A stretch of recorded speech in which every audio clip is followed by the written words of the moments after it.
Bonsoir, je m'appelle Christelle Kalinga, je suis entrepreneur et chef d'entreprise chez Effective, qui est un studio marketing et d'accompagnement créatif pour les entreprises. Ce soir, je suis l'invitée de Lady Week chez Go Ladies Magazine et ensemble, on va parler de comment vendre son profil professionnel grâce au digital. C'est parti!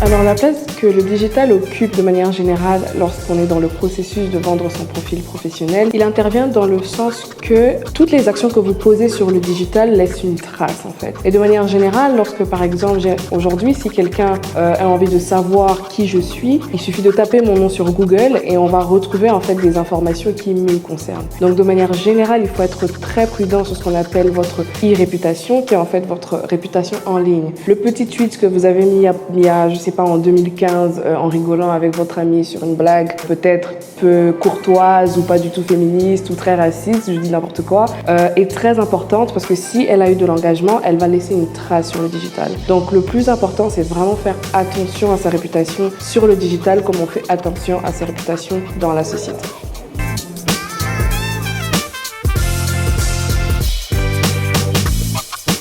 Déjà, il existe des réseaux sociaux professionnels. Le réseau social professionnel par excellence, c'est LinkedIn. Il s'agit de faire très attention à ce qu'on met sur cette plateforme-là. Lorsque vous êtes sur LinkedIn, par exemple, vous devez mettre en avant vos compétences, les études que vous avez faites et ce que vous savez faire. Donc, il s'agit d'être très intelligent avec ce que vous postez, par exemple, sur LinkedIn. Je n'ai pas encore fortement saisi l'algorithme de comment LinkedIn fonctionne, mais ce que les gens aiment, c'est savoir c'est quoi vos passions, c'est quoi vos ambitions, ce que vous avez déjà accompli et l'idée c'est de le mettre en avant sur cette plateforme-là. Maintenant, il existe d'autres plateformes sur lesquelles vous pouvez vendre votre profil en étant quelqu'un de professionnel qui est comme ce que moi j'utilise en ce moment, c'est Instagram.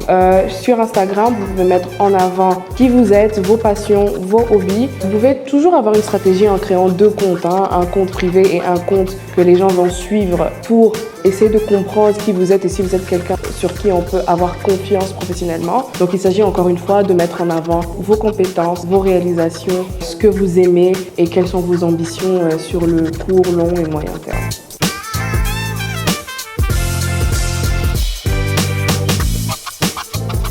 Un seul mot, authenticité. Personne n'est parfait en réalité. Et le plus important, c'est d'être vous-même. Embrassez vos défauts et mettez en avant vos qualités. Parce qu'il n'existe personne, même dans le monde professionnel, qui soit absolument parfait. Vous n'êtes peut-être pas la personne la plus organisée, mais peut-être que vous êtes la personne la plus loyale. Et par exemple, la loyauté est une valeur qui est très très chère aujourd'hui et qu'on retrouve très peu chez l'humain et parfois chez le Congolais. Donc il ne s'agit pas de se vendre comme si on était un être parfait. Non, il s'agit d'embrasser la totalité de qui vous êtes. Et sur le monde professionnel, vous devez faire des études. Si moi, aujourd'hui, j'ai envie de postuler, mon ambition professionnelle est de postuler dans un travail de commercial, bien évidemment, intelligemment, je dois peut-être mettre en avant mes compétences par rapport à l'écoute, par rapport à ma capacité de convaincre quelqu'un, par exemple. Et je ne vais peut-être pas mettre le fait que je suis timide. Ou si je suis timide, je vais peut-être mettre en avant le fait que je suis peut-être timide, mais je suis quelqu'un de tenace derrière et du coup, je sais faire des suivis. Donc, n'ayez pas peur parce que vos défauts, peu importe ce qui se passe, on va les voir. Donc, soyez authentique, c'est ça qui marche en réalité.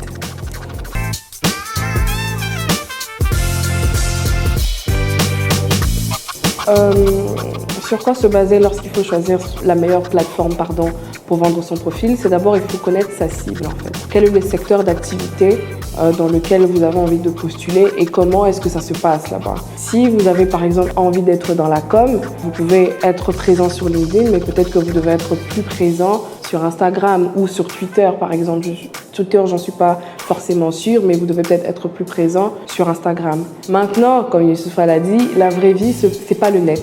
C'est très très important de se construire une base et une réputation professionnelle en dehors du net et d'avoir des références dans le secteur professionnel dans lequel vous avez envie d'appartenir plus tard.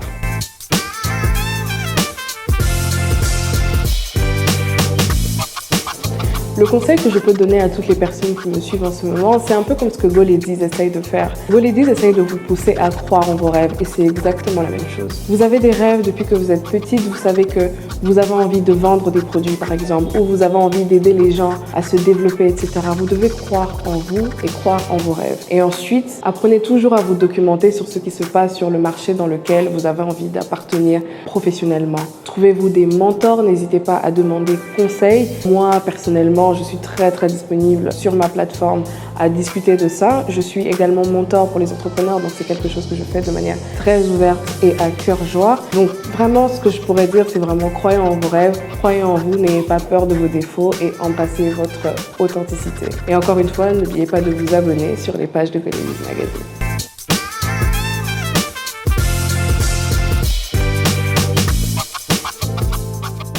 Go Ladies, le magazine de la femme congolaise.